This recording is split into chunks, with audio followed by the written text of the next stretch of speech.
Welcome to the Hindu Parenting Podcast. We are back with another festival podcast. This time, the focus is on Onam from the state of Kerala. Let's explore the rituals, the stories, the food, and the real significance of Onam based on Hindu traditions. Our guest today is Sri Sanku T. a practicing advocate, writer, and orator. He is the additional standing counsel of the Government of India for Malappuram district. Sri Sanku is a TV news debater, social activist, politician, and Hindu dharma pracharak. He entered public life during the Sabrimala ritual protection agitations from 2018, led the Sabrimala protests on the ground, and has been writing opinion pieces from a Hindu perspective. Namaste, Shankuji. We are very happy to have you today on the podcast. Namaste. It is a privilege being here. Thank you. We are looking forward to learning all about Onam from you. For most of us, the first experience with Onam is usually through the Pookolam, the Onam Sadya, and boat races. This is what we hear on social media. Is Onam the most important festival for Kerala and not Deepavali, Dashera, or Vinayak Chaturthi, unlike in most parts of India? Onam is definitely the most important festival of Kerala. Unlike all other festivals, Onam is very important because it is the longest festival also. It is actually a 13-day or 14-day celebration. It starts with Attam and it ends only by Uttratadi. Uttratadi Vallamgali or the boat race is held on the 4th day of Onam. So there is a 14-day period. It is actually a season. It is actually, we call it Onakalam. Kalam means a period or a span of time. So throughout the 14 days, there is an air of Onam, there is an air of celebration, there is a mood of jubilation all over the Kerala. So that is why Onam is considered to be more important than all other festivals, which are single day celebrations. There is another very important festival called Vishu, but Vishu is a one-day celebration. Then this Ganesh Chaturthi is there, Sri Krishna Jayanti is there, Deepavali is there, Tiruvadira is there. But these are all single day celebrations, one-day celebrations. But Onam is actually a season of celebration. It's a long period of celebration. It starts with Attam. And on the 10th day of Attam, we are celebrating Onam. There is a very famous saying which says, Attam Pattinu Ponnonam, which says, Tiruvonam comes on the 10th day of Attam. So there are ceremonies that are observed on each day of the celebration. For example, on the day of Attam, the official Onam celebration starts on Attam with a ceremonial parade called Atta Chamayam. So the Attachamayam procession is actually a royal procession that starts from the royal family of from the house of the Cochin royal family to Durkakara Vamanamurthy temple, which will showcase the royal pomp and all the wealth of the Cochin royal family. It will have elephants, it will have scenes from Ramayana and Mahabharata, it will have cultural programs and everything will be there. So it starts with the Attachamayam procession. And on each day, there are different celebrations. For example, even the Pookalam on each day is different. On the day of Attam, we will have a single layer Pookalam, a very small Pookalam, which says the Onam has officially started. It will be a single color Pookalam with a single kind of flower also. But on the second day, an extra layer will be there. Different flowers will be introduced. And on third day, third layer will come. Different flowers will be introduced. So the colorful Pookalams will start from the 4th day only. Then on Moolam, we'll have a square Pookalam. And on Uttradam, we will have Uttrada Pachil. All the buying of things that are related to Onam will happen on Uttradam. Collection of items for Onam will happen on Uttradam. Then Tiruvonam is the grand celebration. And even after Tiruvonam, there is a second day of Tiruvonam, we will have Pulikali in Thrissur. Then on the Uttratadi, we will have Aranmula Vallamkali, the annual boat race in Aranmula Parthasarathi temple. So on all 14 days, there are different celebrations and the air of Onam is alive throughout this period. There will be many other things like Onakaligal, like Tiruvadira Kali, Onakali, Kolkali, Pulikali. Many games will be played at this period. Then the Onam Sadya for a period of 10 days, because it is basically a celebration of prosperity. It is a celebration of abundance, because Onam comes in the harvest period also. In Kerala, there are basically 3 harvesting seasons or 3 farming seasons in Kerala. The first one is called Virippu, that is autumn period. It's called the first crop season. So it starts, the farming season starts from April, May, and it will end by September, October. So the harvesting of the first crop season happens during the Onam period, which is in the Malayalam month of Chinyam.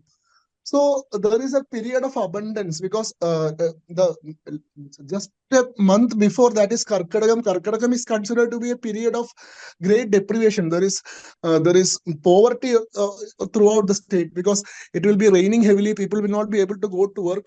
It is a period of deprivation. After the period of deprivation comes a period of prosperity after the harvesting. So it is a harvesting season also. That is why if grand celebration is carried out throughout the state, so that is why Onam has been culturally a very important period for the whole state of Kerala. It is definitely a Hindu festival. It definitely has its religious roots, but apart from that, it has become a celebration of prosperity and abundance. That is why it is the longest festival, and that is why it is considered to be the most important festival. But it is not the only festival. There are all other festivals also, like the things you mentioned. Vishu is a very important festival in Kerala. Deepavali is also celebrated mostly in southern Kerala. In northern Kerala, Deepavali is not celebrated with that much grandeur. Vishu is more important in northern Kerala, but in southern Kerala, Deepavali is celebrated with great, great celebrations. Then there is all other festivals also. Tiruvadira is a very important festival where all the women folk of Kerala, they fast for Tiruvadira and perform this Tiruvadira dance and everything. So these are all very important festivals of Kerala. But Onam is a season. It's a very long span of a celebration for Kerala. That is why it has this much importance. Okay, so you talked about Vishu and about Onam. Now, in many accounts, Onam is also the start of the new year, isn't it? Yeah. I've Yeah. heard of that, but Vishu is also Yeah. the start of the new year. Can you sort of help us understand why exactly 2 times we are celebrating a new year then? No? That will depend upon which month you are considering to be the first month. Vishu comes during the Meda Sankramam, when the sun, the Uttarayanam phase of sun is starting. It comes from the Makaram to Meda. When it reaches the Medam Rashi, that Sankrama is considered to be Vishu, and that is treated to be New Year throughout India, not just in Kerala. The Vishu is celebrated in different manners or different names all over India, because it is the start of Uttarayana. Uttarayana is a very holy season for Hindus, because Uttarayana is considered to be the period when the grace of God is directly on earth. In Mahabharata, Bhishma Pitamaha, who has Swachanda Mrityu, is waiting on the bed of arrows for Uttarayana to come to die, because he says, if I die during Uttarayana, I will definitely reach the heaven. So Uttarayana is considered to be so much important. That is why Vishu is treated to be New Year in many parts of India.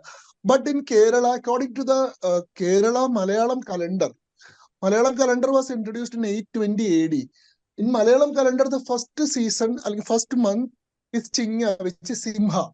So this Tiruvonam comes in Chinyam.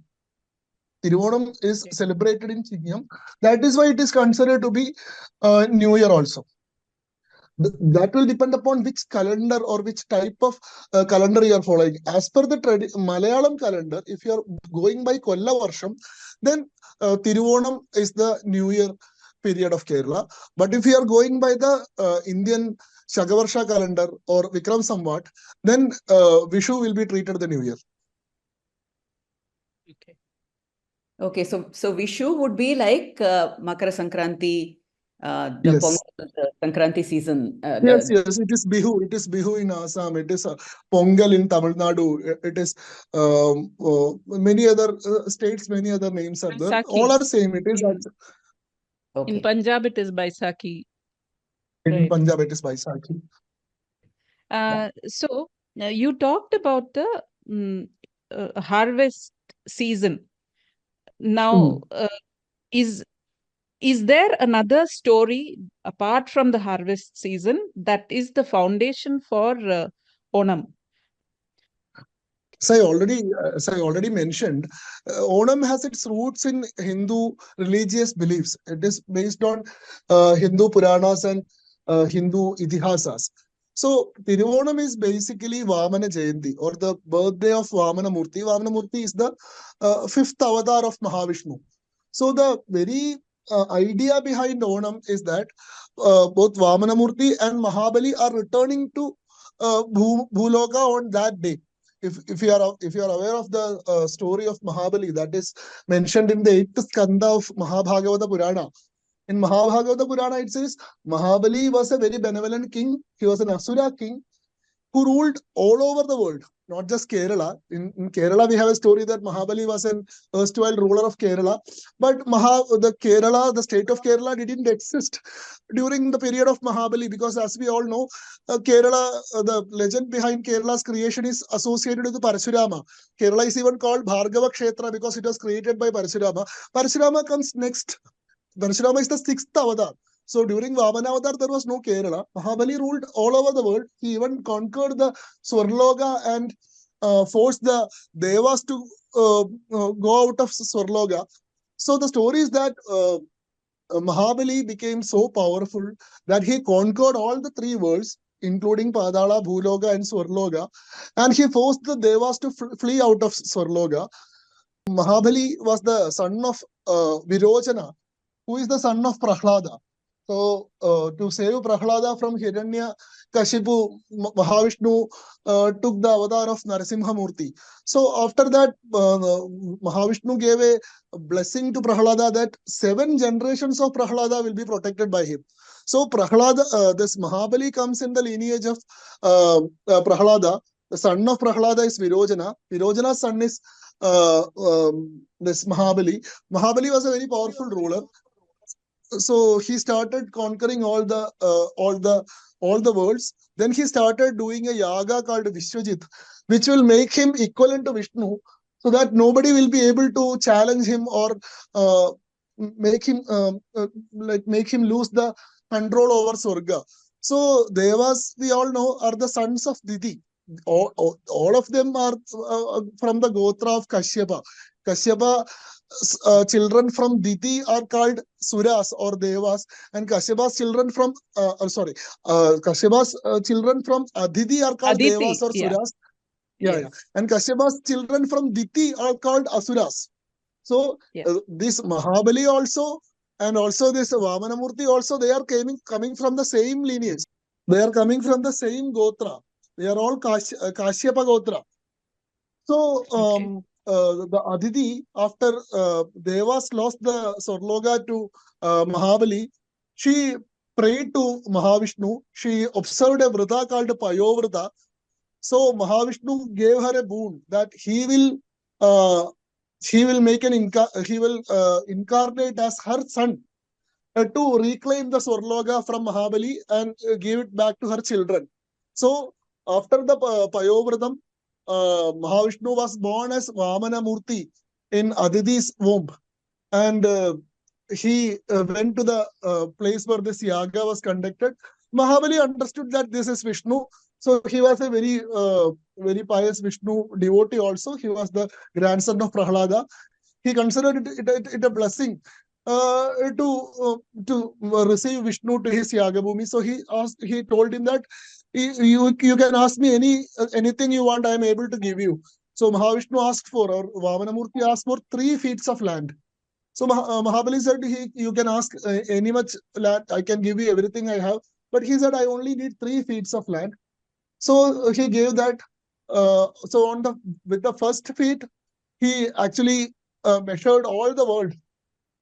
And with the second feet, he measured the Swarloka and Padaloka also. So by the time of he took 2 feet, everything that was in Mahabali's possession was already over. So there was nothing more for him to offer. So there was no place for the 3rd feet for Mahavishnu to keep his 3rd feet. So Mahabali offered his own head. he asked Vamanamurti to keep the third feet on his head. So Vamanamurti placed the third feet on Mahabali's head and blessed him that like you have surrendered everything you have to me. Now I will take care of you. You will be assigned. You can go to another loga called Sutala. He was not banished to Padala. He was actually assigned to go to another loga called Sutala. In our in Hindu belief, there are 7 lokas, 7 urdhva lokas and 7 adho lokas. Atala, Vitala, Sutala, Talatala, Mahatala, Rasatala, and Padala. So Sutala is considered to be a loka that is more glorious than Swarloka itself. Even the Devas are wishing to go to Sutala. So Mahabali was sent to Sutala Loka along with Prahlada and his wife Vindhyavali. And Vamanamurti said, I myself will be your Dwarapalaga. I will protect you till the end of this Manvantara. And in the next Manvantara, you will become the next Devendra. So a Devendra or Indra is appointed for a period of 1 Manvantara. And we have a Devendra for this period. After this Vaivasvata Manvantara, next Manvantara will be Savarni Manvantara. So during Savarni Manvantara, Mahabali will be the next Indra. Till that period, he will be residing in Sudala, and Mahavishnu as Vamanamurti will be his doorkeeper. So such a blessing was given. Also, another blessing was given that once during every year, you can visit the Bhuloga and visit all your all your people, the people you ruled over, everybody can be visited. So this festival of Onam is actually the homecoming of the Asura ruler Mahabali along with Vamanamurti. Mahabali is considered to be the most important devotee of Vamanamurti. So the basic celebration of Tiruvonam is centered at Trikkakara in Kerala, which is once during a period of time, Trikkakara was the capital of Kerala because it was the Asthana of Cochin royal family. So Trikkakara, the name itself originates from Trikkal Kara. Kal means feet. Tri is a suffix that means Tiru or holy. So Trikkal Kara means the place where the holy feet was laid. Trikkal Kara name itself originates from the belief that Vamanamurti kept his feet there. So the temple itself is dedicated to Vamanamurti. So the celebration starts from, as I told you already, the celebration of Onam starts with Attachamayam, which is a royal procession from Cochin royal family's house to Trikkakara Vamanamurti temple. And there the proclamation of Onam, official proclamation of Onam is done. So Vamanamurti is coming to Trikkakara, and Vamanamurti or Mahabali along with Vamanamurti is visiting all over the place. So this story of Mahabali ruling Kerala actually originated later, because after the Keralolpati says that after Parashurama or Bhargavarama created Kerala from the sea, he reclaimed the land from the sea. He fought with Varuna and reclaimed the land from sea using his axe. So he divided the bhumi into 64 tudams, and he donated this bhumi to Brahmins for obviating the Brahmahatya Babam. He had traveled across the world 21 times and annihilated all the Kshatriyas. He even had killed his own mother, Renuga, on the order of his father, Jamadagni. So in order to alleviate all these pabams that he had done in his life due to these Hatyas, he was supposed to do Bhudana to Brahmanas. So since there was no land, he created a land from the sea and then donated it to Brahmanas who were brought from Godavari and banks of Godavari and Narmada. So the Bhagavata Purana says Mahabali did the Vishwajit Yaga in the banks of Godavari. So the people who originally used to reside there were brought to Kerala, and along with them came their story, their tale of a benevolent ruler that once ruled there. So that is why the story of that is how the story of Mahabali reached Kerala. So Kerala, we have a very important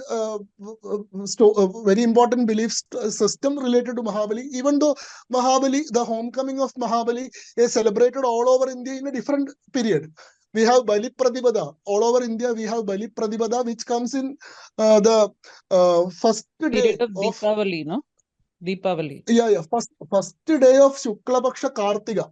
In Kartika month, the bright lunar phase, first day is Bali Pratibada, which is believed to be the homecoming day of Mahabali. All over India, it is celebrated in that manner. But here, Tiruvonam is what? Tiruvonam is the Bhadrapada Dwadashi, the 12th day of bright lunar phase of Bhadrapada month, which is the day of incarnation of Vamana Murti. It is actually Vamana Jayanti. The day Vamana Murti was born is celebrated as Tiruvona. If we look into the ancient scriptures, we have references regarding Tiruvonam even during the 3rd century CE. 3rd century CE textbook called Madurai Kanchi. Madurai Kanchi is a Sangam period Tamil poem, which says that Sravanam, it's actually Onam or Tiruvonam actually comes, as I said, Tiru is a honorable suffix. It is added with the word to show respect. That is why Tirukalkara is there. That is why Tirumeni is there. So this Onam is actually a deviant or a derivative of Sravanam. Sravanam is the Hindu month, which later got corrupted to Savanam and then to Avanam, and that Avanam became Onam. So if we look into the old textbooks like the Tamilagam period, Tamil period, Sangam period, early Malayalam period textbooks, we can see multiple references of Avanam and Sravanam in our textbooks. That is why I said in 3rd century CE, Madurai Kanchi, it is said Sravanam is celebrated all over Madura for commemorating the birth of Mayon. Mayon is another name for Vishnu in Tamil Nadu. So it is very clear that it is a celebration with respect to Vishnu alone, not regarding Mahabali. So if we move further, we will see that even in the writings of Tamil Alvars are the famous Vaishnavite poets in Tamil Nadu who lived from 5th century to 9th century. There were 12 poets in this Alvars. So in the writings of Nammal Alvar, in two padals, the writings of Alvars are called Divyadesha Prabandham. So they are writing about different places, Padal Petra Sthalangal, different places where holy abodes of Vishnu are there. So they are talking about Trikkakara also. They are Nammalvar in 8th century CE. She is talking about celebration of Sravanam, which the name she uses is Tirumal, the birthday of Tirumal. So Tirumal is another reference to Mahavishnu.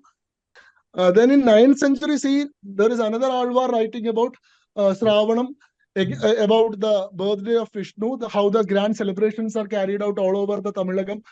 So in 11th century CE, if we go to, there are inscriptions that are actually discovered from Trikkakara temple itself, which are called Trikkakara Shasanangal. Trikkakara Shasanangal or Trikkakara Chepped. There are scripts written on copper plates. This Trikkakara Shasanangal talks about grand celebrations that were done during Tiruvonam season in Kerala in honor of Vishnu of Trikkakara temple or Vamanamurti of Trikkakara temple.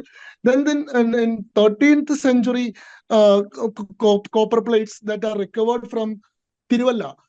Tiruvalla is another place mentioned in Padal Petra Sthalangal, another Vishnu temple that are mentioned by Alvars in their poems. In Tiruvalla Shasanangal or Tiruvalla Chepped also, grand celebrations that were done during Tiruvonam in honor of Trikkakara Vamanamurti are mentioned. So if we go back to a very long period from 3rd century CE to even 12th century CE, we can see references of Sravanam, Avanam, Tiruvonam that are related to Mahavishnu and calling it the annual celebration of birthday of Vamanamurti. And 15th century scholar Uddanda Shastrigal writes about celebrations of Sravanam when he visited Kerala, what all he saw in connection to Sravanam. with celebrations regarding Shravanam he is writing. So when we historically go back to the roots of this Tiruvonam, we will see that it is a celebration of birthday of Vishnu. It is actually a celebration of Vamana Jayanti.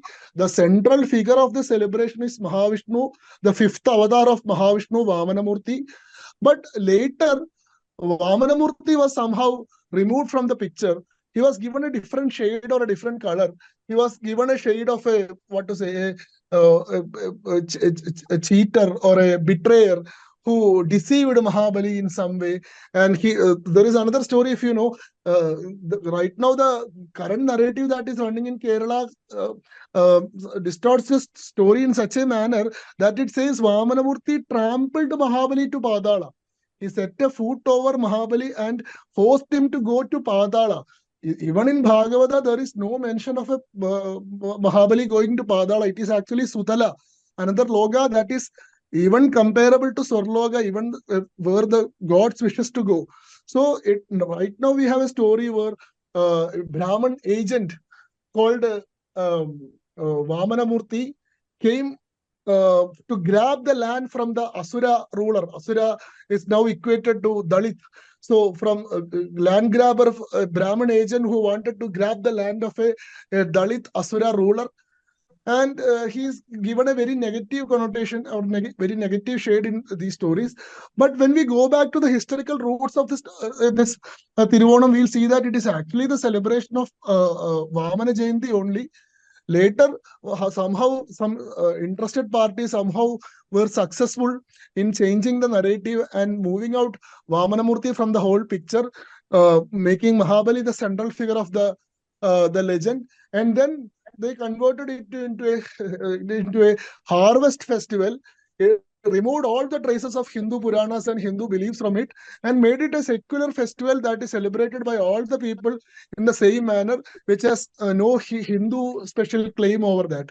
That is something that has happened in the last 10 or last 5 or 6 decades. If we go back before that period, we will say it is a purely Hindu festival. It is an annual harvest festival, which is a Hindu festival. A Hindu festival that is celebrated at the time of harvest season.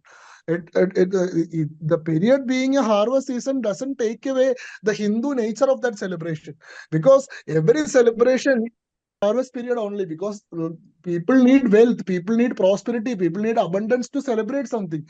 They cannot celebrate anything when they are in misery or when they are in poverty or something. So all the festivals are celebrated during harvest periods only. But the celebration being conducted during the harvest period doesn't take away the Hindu nature of that celebration. So I had one question. There is so much mention of Sravanam or Avanam or Onam in Tamil texts. So how do you think that? But today Onam is celebrated only in Kerala, not in Tamil Nadu. Why did that celebration just die out in Tamil Nadu? No, there are two reasons for this. One is Kerala historically belonged to the original Tamilagam.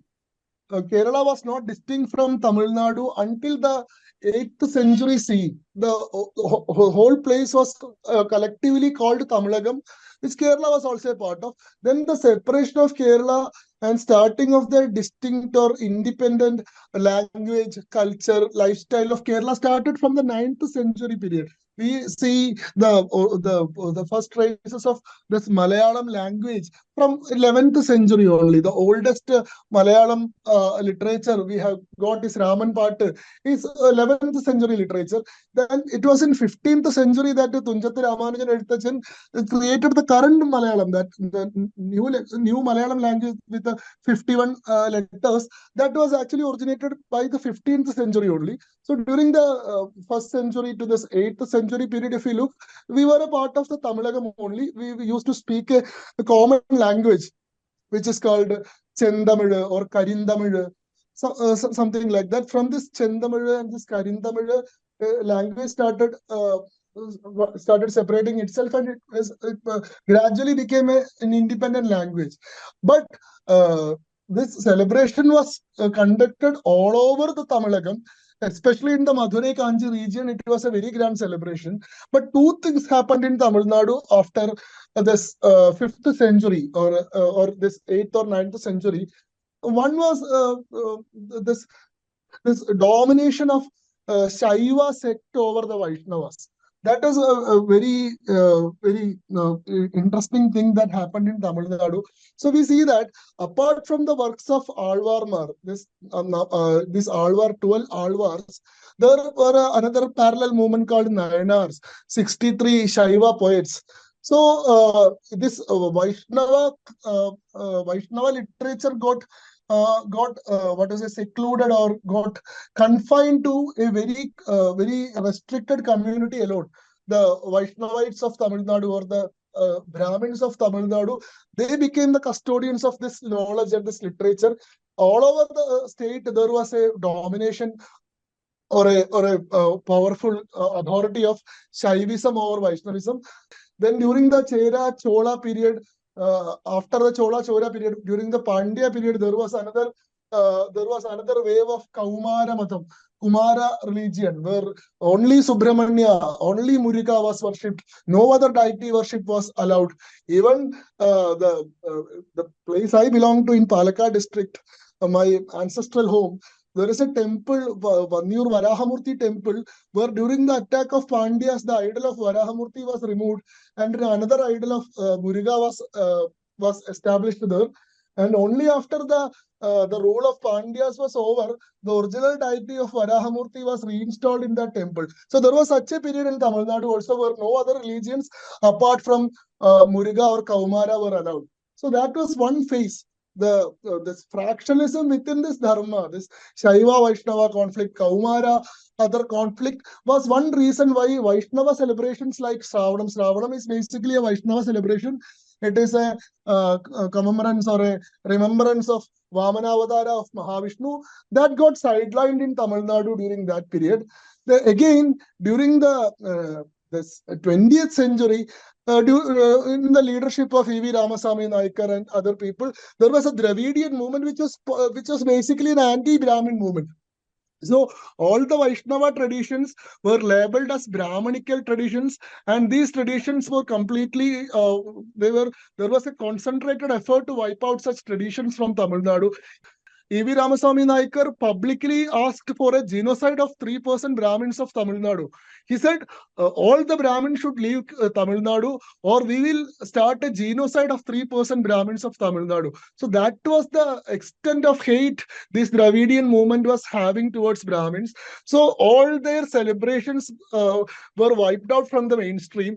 It got confined to a particular community who were very insecure and who were very politically not strong enough to defend it. So such kind of celebrations, the celebrations of Vaishnava nature, gradually got what to say, erased from Tamil Nadu. That is another historical context when we are talking about Tamil Nadu. But the tradition that we had, the common tradition we had in Tamilagam, continued to be observed in Kerala. Kerala didn't have such kind of a Shaiva Vaishnava conflict. Kerala had a harmonious relationship between Shaivas and Vaishnavas. Even Shankaracharya himself, Adi Shankara, who was from Kerala only, he had established a system of Panchamurti Aradhana, or this Shanmata Sampradaya in Kerala, where all the major deities were included in daily prayers, like Vishnu, Shiva, Shakti, Ganapati, Muruga, and Surya. All the 6 important deities of Hinduism were integrated into a common worship system. Even concepts of Shankaranarayana Murti were introduced. There are very famous Shankaranarayana temples in Kerala. Slogas like Shivasya Hridayam Vishnu, Vishnu Cha Hridayam Shiva, which says Shiva is the Hridaya of Vishnu and Vishnu is the Hridaya of Shiva only. So this movement was introduced in Kerala. That is why Malayalis have a habit of like putting Chandana on forehead in the morning and Bhasma in the evening. We say there is no difference. We observe both. In other parts of the country, we don't see that. One who pays a Chandana or a Vaishnava Tilak is considered a Vaishnavite. He will never touch this Bhasma. Or one who does that is considered a Shaiva. He will never do the other. because these are two different systems, but Kerala has an integrated system where both these streams were combined and a harmonious flow was ensured by acharyas of that time. So that is why we have both Shaiva celebrations and Vaishnava celebrations in Kerala. That practice started continuing in Kerala without much hindrance. Only in the 20th century, after the arrival of these communists, after this advent of communism in Kerala, the secularization of Kerala started. This anti-Brahmanical movement in Kerala started. This distortion of traditional Hindu literature of Kerala started. So this threat we are facing in the last 50 years only. But since the Hindus of Kerala are able to defend themselves and defend their traditions, we are still seeing the celebration of Onam in Kerala. If the similar situation of Tamil Nadu had occurred here, we won't be seeing Onam celebrations in Kerala also. Shankuji, you've mentioned this conflict between the Shaiva and Vaishnavite sects of within Hinduism, and how in Kerala this has been beautifully blended. And I see in today's Kerala a similar sort of blending happening, which is harmonious and beautiful in some ways. But also there is a danger to Hindu society because the same thinking has been extended to the Abrahamic sects, to Islam and Christianity. And we need to be able to, Hindu society needs to be able to see that this is something different. This is not really a reenactment of the Shaiva Vaishnavite conflict. Your thoughts on this, please. Definitely, there is a problem. I understand that the basic problem with Kerala is this false sense of security. We have a problem that we think everything is fine, everything is perfect, everything is normal. There is nothing to be afraid of. Because historically, Kerala hasn't seen an invasion. You see, Kerala is situated in the farthest south of India, where it is blessed with all these natural resources. We haven't seen a proper invasion. Why the Hindus in North India are organized and they are, they are politically also, they are, they are united, because they have seen how, if we are not united, what will happen to us. They have seen how this invasion works. They have seen the tangible reality of religion, because from the 11th century onwards, there were Islamic invasions. There were Islamic rule over a particular period of 4 centuries. There were Islamic rule. There was a time when they had to pay jizya or religious tax to remain a Hindu. Then there was this partition. There was this direct action day. There was this creation of Pakistan. There was this mass exodus. There was a genocide. This partition is called the greatest catastrophe in the history of humankind. Almost 20 lakh people were murdered during that period. And in order to make the political leadership agree to that Pakistan referendum, mass murders were carried out all over the India. From 1940 onwards, there was direct act. There was after the Indian Union, after the All India Muslim League accepted the Pakistan proposal in 1945, the direct action day was proclaimed. There were genocide all over the country. There were Naukhali killings, Great Calcutta massacre, Week of Long Knives.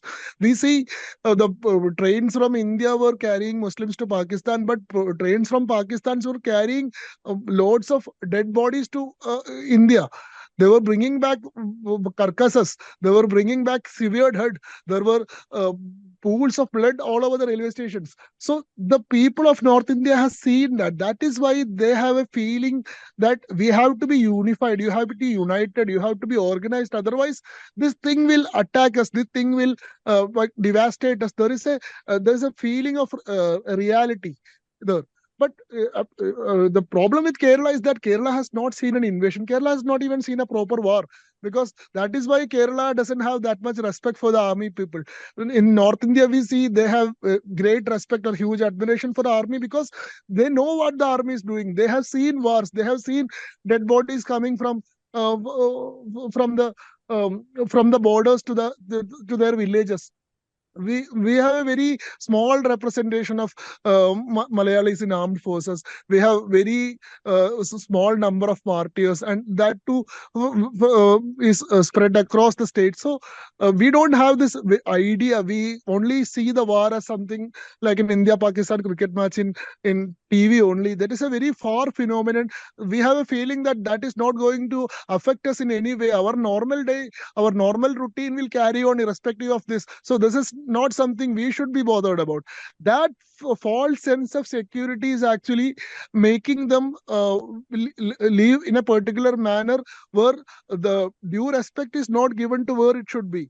The same problem is lying with the understanding of religions also, because they haven't seen the real nature of certain religions, what they can do, how they will act in a situation where they attain the majority, or they what to say, they occupy the political control. What will be the situation after that, they haven't seen. Kerala has only instance of Islamic invasion in Kerala is the attack of Tipu, raids of Tipu that happened in 19th century. But at that time there was no unified Kerala.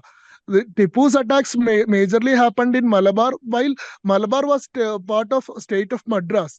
Malabar was a part of what to say, Madras presidency.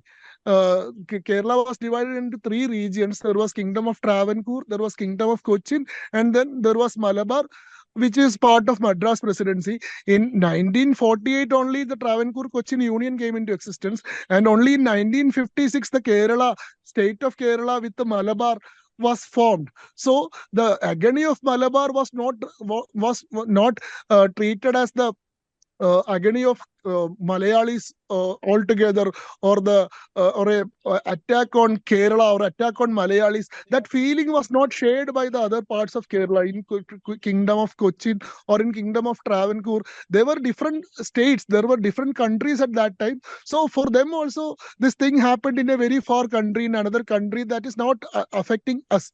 So this feeling, even in 1921 Malabar Rebellion, or which is, they call it Malabar Rebellion, which is actually an anti-Hindu genocide, which started for reinstalling the Khalifa of Turkey, and later turned into an anti-Hindu riots in Kerala. 6 months of Islamic rule was established all over Malabar, and 10,000 people were murdered, hundreds of temples were destroyed, thousands of Hindu houses were looted, thousands of women were raped, and thousands of people were forcefully converted to Islam religion. That happened 100 years before, but in Malabar. That time also Malabar was not a part of Kerala. The current Kerala was, we are saying. So the majority of Kerala hasn't seen an invasion. They haven't seen the religion, the real nature of the religion face to face. They haven't seen the war. So there is a false sense of security among Keralites. That is the very basic problem. Why, if we want to address an issue, we should first accept that there is an issue. That basic understanding that there lies an issue is not here. So this problem should be corrected. Proper lessons in history should be given to the people. They should be made to understand the nature of each sect and each religion. Each ideology should be very clearly made understood to them. Then only there will be a proper addressing of that problem. Only if we properly address the problem, then we can think about solutions for that problem.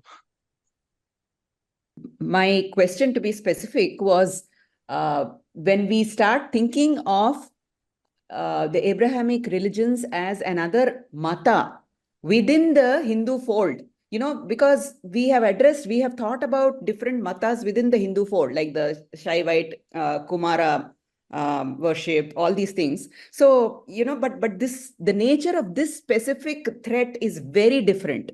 An Abrahamic religion can never be thought of as a mata. And I think therein, lies the danger. So, Exactly.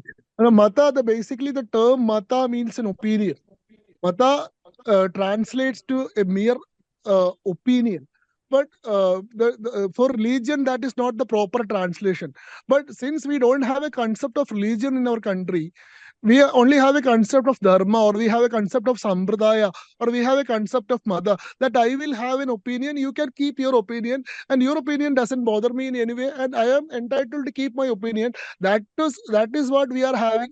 That is the understanding we were having regarding these matas or sampradayas or traditions or dharmas. But the idea of religion, the organized religion is different. Hinduism was never encouraged such kind of organized religions where there was a complete unified system for everyone. Everyone was forced to follow a single text, single prophet, single god. There are common observance or common practices for everyone, and those who differ from that practices or observances are treated as apostles, or they are treated as someone against, or an enemy, and they are treated in that manner. We don't have that concept. So this problem is there, like considering the current problem with the Semitic religions and Hindu dharma, as equating them with the problems he had with Shaivas and Vaishnavas as a conflict of mata, is it's a totally false understanding. This is not a conflict of opinions, this is a conflict of ideologies, this is a conflict of worldview, this is a conflict of how you want the world to function.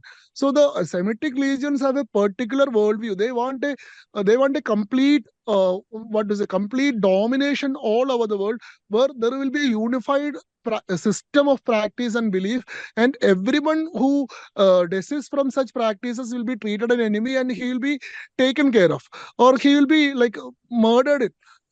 So we don't have that kind of concept. We have to clearly we clearly have to distinguish these ideas of conflict of matas and conflict of religions in a different manner. Since in the we cannot say that we are not a religion right now, we are a dharma, we are a way of life, because with the changing times in demography is very important. And demography is calculated according to the religious statistics alone. Even after the independence, there were legislations that made Hinduism a religion. That Hindu Succession Act or Hindu Marriage Act clearly defines who is a Hindu. And if there is no Hindu, there is no problem in conversion also, because if we consider everybody who is living in Bharatavarsha as Hindu, we have nothing to protest against conversions, or this disproportionate allowances or disproportionate government this a consideration to other religions, because there is no religion. So we have to understand that with the changing times, the concept of religion has also originated, and Hindus are right now a religion. And for them to remain as a dharma, for them to remain as a sampradaya, the understanding of religion is very important for the changing times. So conflict of religions happen in a different manner than the conflict of opinions, like in the time of Shaivas and Vaishnavas. uh, uh, the guiding force behind these sects are itself different. The worldview these sects are having are totally different, and how they deal with the enemies, that is also very different. So such kind of an understanding, a very current understanding of the present problem should be there. We should be more realistic. We cannot remain in such kind of delusions, is my opinion. Yeah, this answers it very beautifully. So basically, the danger before us is equating difference of opinion, which is matas, with differences among religions, which is a very organized system, which is very different from the conflicts we have had before. And in this case, it is very essential to understand this clearly, because otherwise the very existence of a practicing Hindu will be in danger if we do not understand this difference. You mentioned that I mean, you talked all about the Hindu basis for the celebration. Is there any surviving ritual rooted in Hinduism that is observed for Onam today? What about the rituals followed, the Pookolam, the boat race, the food, the Onam Sadya, all these? I mean, how do they connect to either to the Hindu rituals, or what is the Hindu significance behind anything that is followed today? Is there anything Every surviving? every practice that is associated with Onam has a connected Hindu ritual. Even if you observe Pookalam, Pookalam is actually a floral carpet or a floral rangoli. We do this rangoli in North India with powders, colored powders. The same thing we are doing with flowers in Kerala, because that is a season where all the different kinds of flowers are blossoming in Kerala. We actually have a traditional system of putting dasha pushpas in Pookalam. These imported flowers have been used in Pookalams only recently. Till then, the original dasha pushpams, the 10 original pushpams of Kerala, which are used in Shibodhi also. During Karkadaga month, we have a practice of keeping Shibodhi in our home. Shibodhi is Sri Bhagavati. So invoking Sri Bhagavati to our home, we will keep 10 flowers in a pot of water. These 10 flowers are Mukkutti, Tirudali, Moyalchevi, Vishnukranti, Charula. These 10 flowers are there. So originally in the Onam Pookalam, these 10 flowers were used. Later for making it more beautiful or making it more colorful, some other flowers were included. As I said earlier, only from the 4th day only colors are allowed. On the first day only Tumba is used. So even in Pookalam, there is a practice of keeping a Trikkare Appan in the middle of the Pookalam. So what is this Pookalam? Pookalam is actually a floral carpet for welcoming Vamanamurti to the home. When the Vamanamurti is visiting all the places, when he is coming to our home, when he is waiting at the gate, we are actually keeping a floral carpet welcoming him to our home. So in each Pookalam, in the center of the Pookalam, Tumba is a white color flower. See, Tumba is kept, and an idol of Trikkarappan. Trikkarappan idol is made with clay. So it is a particular shaped brick-like idol. Trikkarappan is installed in each Pookalam. In the pictures you see on social media, you don't see that, because those are only ornamental Pookalams for show purpose only. But if we look at the traditional Pookalams, you can see idols of Trikkarappan in the center of the Pookalam, and on each day, Poovada, a particular dish called Poovada, a dish is made and it is offered to Trikkarappan. Every day morning, this offering of Poovada to Trikkarappan is done. Trikkarappan means Trikkakara Appan. Trikkakara, the overlord of Trikkakara, or the Vamanamurti of Trikkakara temple. The Vamanamurti of Trikkakara temple is kept in each Pookalam at each home, and an offering of Poovada is done to him. So that is with respect to Pookalam. This Trikkakarapan number, does it increase with each day of the festival? Like you have one on the first day, then two on second day. Is there something like No. that, or that No, is also a that later will addition? that will depend upon the place. Okay, we have different celebrations or different observations at different places. Like in southern Kerala, you don't see this Trikkarappan, but in northern Kerala and Valluvanadu, we see Trikkarappan. We see three idols. One is Trikkarappan. One is this Mahadevan or Shiva of Trikkakara Vamanamurti temple, and one is Mahabali. So Trikkakara Vamanamurti temple has two deities. It is called Vadakkum Devan and Tekkum Devan. The Vadakkum Devan is Vamanamurti and Tekkum Devan is Mahadeva or Shiva. So Trikkakara Appan Vamanamurti was the deity which was prayed by Mahabali, and the Tekkum Deva or Mahadeva is the deity who was worshipped by Mahabali's wife Vindhyavali. So these two are considered with equal respect here. That is a tradition of Shaiva Vaishnava harmony in Kerala, because we have this practice of blending everything together. So these two are kept. So on the first day onwards, only Trikkarappan is kept. From the 7th or 8th day, the other two deities are also brought to the Pookalam. In Valluvanadu region, we see on the last day, on Uttradam, we see three deities in the Pookalam. So the size of the Pookalam will increase with each day. As I told you, on the first day, only one layer of flowers will be there. On the second day, two layers will be there. On the third day, the Pookalam size will then again increase. On the fourth day or on fourth day, the Pookalam will start getting colorful. And on Moolam, square Pookalam is used. All other days, we will see circular Pookalam. But on the Moolam day, we will see square Pookalam being used, which is a representation of Sudarshana Chakra. Then with each day, the layers of the Pookalam will increase. On the biggest Pookalam, we will be seeing on Utradam. Utradam is the day before Tiruvonam. Tiruvonam Pookalam will not be as huge or magnificent as the Utradam Pookalam. Utradam Pookalam is the biggest Pookalam. So on the day of the Utradam Pookalam, the three deities will be installed in the Pookalam. This Trikarapan will be there. Then this Mahadevar will be there. Mahadevar is Mahadeva. That is Mahadevar is there. Then there is Onatappan. Onatappan is considered to be Mahabali. Three idols will be kept and puja is done. Only after this Naivedya is offered to this Trikarapan, Onam Sadya will be started. We won't eat before Trikarapan is fed.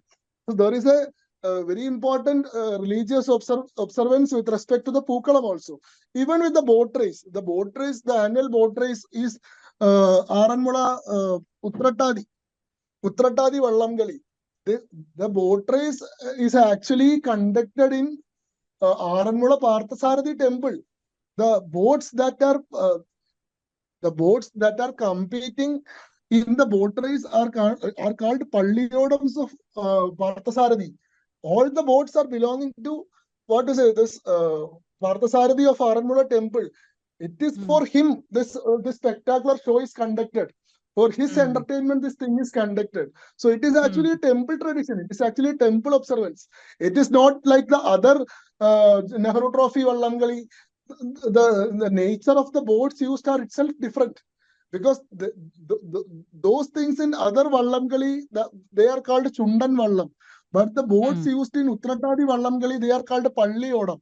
Palliyodam means, the boat of the Lord. Palli means holy. Palliyodam means the holy boats. So with each celebration, we'll see there is a Puligali. Puligali is associated with the Vadakunathan of Thrissur. The overlord of Thrissur city is Vadakunathan. Vadakunathan is another Mahadeva. The Puligali is celebrated before him in the Thrissur round. So every celebration with respect to Kerala has a religious connection. Everything has a ritual connection also. Okay, so maybe we should go to the Onam Sadya now. What is a typical Onam Sadya, and do the dishes have any particular significance also?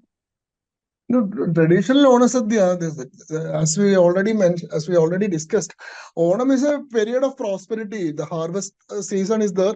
Lots of after a long period of wait, there is finally comes a period of abundance or a period of prosperity. So the Onam Sadya represents all the prosperity of that period in a single leaf. So it is served in a traditional plantain leaf, as you all know. 28 dishes are served in traditional Onam Sadya. In Aranmula, during Aranmula Vallamgali, there is a Valla Sadya which has 64 dishes, which is one of the biggest feasts of the whole world. So traditional Onam Sadya has something around 25 to 28 dishes. These dishes, like this 10-day period, is actually a period for preparation of these dishes also, because many of the items in this Onam Sadya cannot be prepared in a single day. It will take days, or it will take a period. For example, the pickles or the sauces like inji puli or puli inji, that requires a period of time for the process to complete. So that is why on the first day of Onam, or on the day of Attam itself, the Sadya preparation will begin. The achar or the pulinji or the pappadams, the preparation of these things will start from the day one, and on the final day, a final Sadya is done. It is actually a 9-course lunch. That is actually a show of prosperity of that period. On all the 10 days, Sadya will be there. And traditional breakfast of steamed bananas and pappadam, that is also every day followed. For the whole 10 days, every day the same breakfast will be followed, because that is a period when bananas are abundant. So everybody will be eating steamed bananas and pappadams. Everybody, for the next 1 year, there won't be a scope for eating so much food. So for the 10 days, everybody will be feasting so much. So that is the concept of Sadhya. You all must have now seen all the items in Sadhya. If you want me to explain the items, I can, but that is, I think, is common knowledge now. Yeah, that is true. Yeah, Yes. the Ona Sadhya Yes. has become quite popular and well Yeah, known. Yes. so this Sadhya is typically available on all the 10 days, or is it on a single day that is, called this Ona Sadhya and that particular meal is eaten? No, in the traditional Onam celebration, there will be Sadhya on each day. On every 10 days, there will be Sadhya. That was the only period of the year when people had so much food to eat. So that was a period of feasting. There was, what to say, they were having a very lavish period at that time. But now people are not looking forward to having Sadhya every day. I think now in Kerala, the Onam Sadhya is now restricted only to the Uttradam or Tiruvonam only. But in my childhood, I used to have 10 days of Sadhya. So we've talked so much about Onam. Now coming to some, important parts of this thing. How do you think that, given the fact that Onam has now become secularized and, it's celebrated by everybody, we don't have a problem with that. That's okay. People can celebrate. But to remove the Hindu roots of the festival, that's a problem. So how do you think we can reclaim Hindu festivals and prevent them from being turned into tools of, like, anti-Hindu propaganda that is happening now in Kerala? Not just in Kerala, every Hindu festival is being turned like that, but I think it's particularly bad in Kerala. So do you have some pointers that we can take away to not allow this to happen? Definitely, the problem is, as you yourself said, the problem lies not in secularizing the festival. It is okay if you want to secularize the festival, if you want to include everybody in the festival, if you want to celebrate the festival along with us, you are always welcome. But the problem is, you don't just secularize the festival, you turn it anti-Hindu also. You don't want to make Onam a secular festival. You want to make Onam an anti-Hindu festival where you want to paint Vamanamurthy as a negative character, where you want to highlight it as the homecoming of an Asura ruler who was betrayed by Devas. So you introduce some caste narratives into it. You bring this caste binary into it. You convert Asura ruler who was actually the son of Virojana, who is the son of Prahalada, who is the son of Kashyapa, who is actually coming from a Brahmana Gotra, who is a ruler. You are terming him a Dalit. And the other people who are coming from the same Gotra, from the same lineage of Kashyapa, you are calling them Savarnas. You are actually bringing this Varna binary into this. So there lies the problem. When you want to convert a festival into an anti-Hindu, these festivals are basically the celebrations of the rich cultural heritage of this country. The original celebrations of the original belief systems or original rituals of this Kerala are being celebrated. You are always welcome to join it, but if you want to convert it into an anti-Hindu thing and you want to use it against the Hindus alone or Hindus themselves, that becomes the problem. So this thing is happening all over India. As we now see, this Navaratri is now being celebrated as Mahisha Jayanti, where Mahishasura was betrayed by Durga, and Durga is being called all the ugly names. And we see the same thing with the Holi also, where Holika is considered to be a hero who was cheated by Prahlada. Everywhere you are actually you are actually flipping the story and making the evil the hero. Even in Ramayana month, in Karkadaga month, we observe Ramayana as Ramayana month, where every day chanting of Ramayana is done in every Hindu homes. During Ramayana month, you will say Rama was a Rama was a bad person. He throw away Sita to the forest. Ravana was the real hero. Then you start singing praises of Ravana during Ramayana month. This is actually a very big problem because the new generation who are not aware of the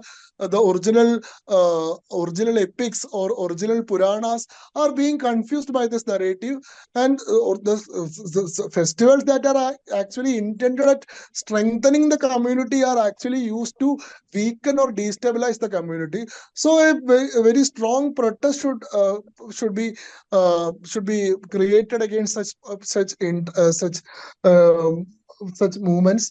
I think the only solution to this is Hindus learning their own literature, Hindus going back to their roots and understanding the literature from their own sources, not listening to this communist or left intellectuals who wanted to paint the Hindu characters in a different light and who want to destabilize the Hindu community. You have the script, you have all the scriptures available. You have the Bhagavata Purana, you have Ramayana, you have Mahabharata. You can go to the original roots of all the stories. You can learn them and you can teach the younger generation also. You should equip them with the right knowledge. You should equip them with the right understanding of their culture. You should equip them with the right, with the confidence on one's own belief system and one's own traditions. Then only we can face this long-term threats, because such people are getting stronger and stronger day by day, and our generations are getting distant and distant from this knowledge system day by day. So there is a very tangible and a real threat that is waiting at our doorstep. It is a responsibility of our generation, because this is a break-even point, or this is the place where a very big change is going to happen. So, as a caretaker generation, it is our responsibility to ensure that the things that existed till today will exist for tomorrow also. What we got from our earlier generation, we are going to give them to the next generation also. That is our responsibility. So we should study the scriptures first. We should understand our literature first. We should understand our traditions and culture and our practices first. And it is our responsibility to make sure that the next generation are actually given a clear perspective of these things also. I think that answers the question of what parents need to do today.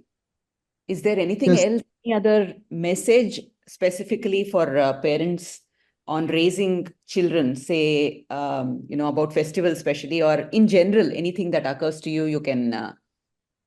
No, what I told now is actually a basic duty of every Hindu.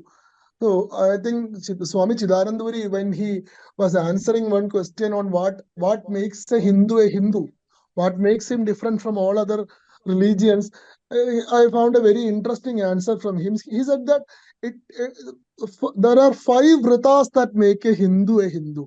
What makes you a Hindu? If you are observing these 5 vritas every day, then you are a Hindu. They are called Pancha Mahayagnyas. So normally when we hear about yajnas, we imagine that a very big pyre of fire should be set, many bricks should be there, liters of ghee should be there, and we should do this offering and all that. There is no need for all those things for conducting a yajna. By day-to-day practice, day-to-day observance, you can do mahayajnas that are actually equivalent to Ashwamedha or Rajasuya or Vishwajit. So this 5 yajnas that Swamiji mentioned are: first one is Brahma Yajna, second one is Deva Yajnam, third one is Pitru Yajnam, fourth one is Nara Yajnam, and fifth one is Bhuta Yajnam.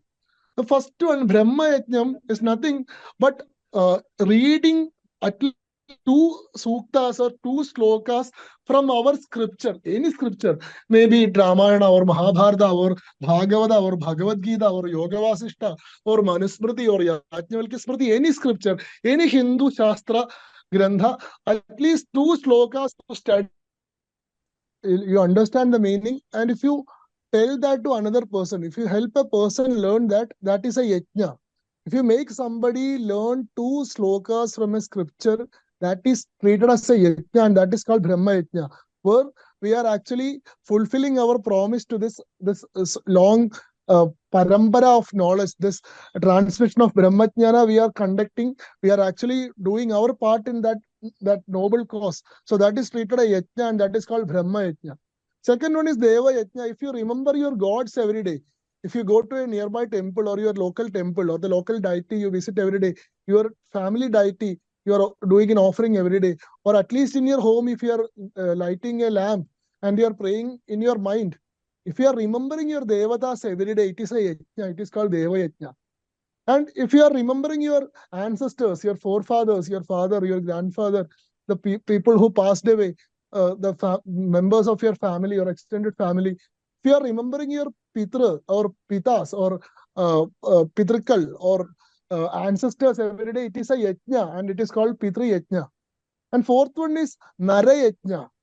So we have already taken care of the Pitrus, we have taken care of the Devatas, we have taken care of the Brahmajnana and everything. But that is not enough. You have to look around and take care of the people around also. So if you are helping any person in any manner, if a person is a person who is needy around you, you are doing him any service. If you are helping with at least with crossing the road, or if he is hungry, you are giving him some money to buy food, or if you are offering him some water, or if you are helping him in any manner, it is a yajna.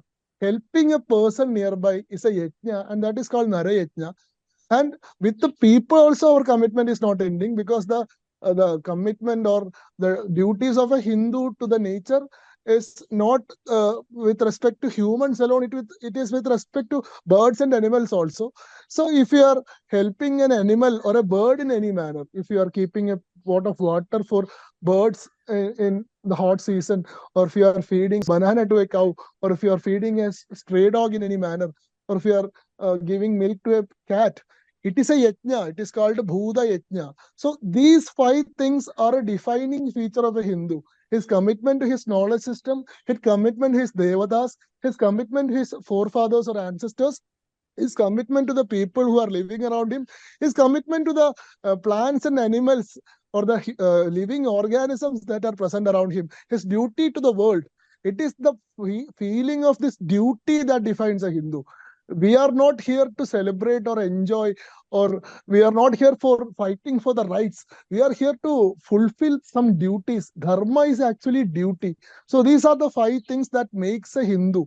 So these are all considered as yajnas. And the first yajna, that is a very important yajna for the present times, and that is Brahma Yajna, learning your scriptures, helping someone to learn it, helping someone to understand it, giving a book, giving a Shastra Grantha to somebody, advising somebody to read it, or teaching someone something you have learned, is actually a yajna, and it is the most important yajna of the period. So my only I am nobody to advise, or I am nobody to instruct the parents. I am a very very with knowledge and with experience and age, I am a very small person. But my humble prayer to the parents is that please do this Brahma Yajna, read the scriptures, help your children read the scriptures, make them read our textbooks, let them understand our core ideas and principles, and that will be the most important service you can do for this dharma. Yeah, seemingly simple things to do, and it encompasses a whole lifestyle, a life journey. But I think we have all lost the ability to continuously do this and consistently do it. But it is something for people like us to take to heart and see if we can begin today, by just implementing, as you said, just one shloka, one stotra, some verse from somewhere. If we can just learn and pass it on, I think, as you said, that is what is being lost very, very quickly, and we need to reclaim that. So Shankuji, it's been phenomenal talking to you. Thank you so much for coming and spending all this time. It has been really very, very interesting, and we covered a lot of ground.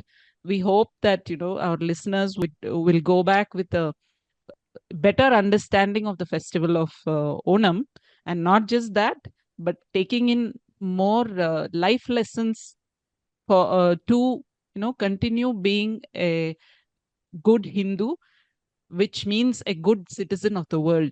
So thank you so much for coming, and to all our listeners, please subscribe to us. We are available at hinduparenting.substack.com, and we are also present on all social media channels. We go by the handle Hindu Parenting. This podcast can be listened to on podcast platforms, so please catch us there if that's your preference.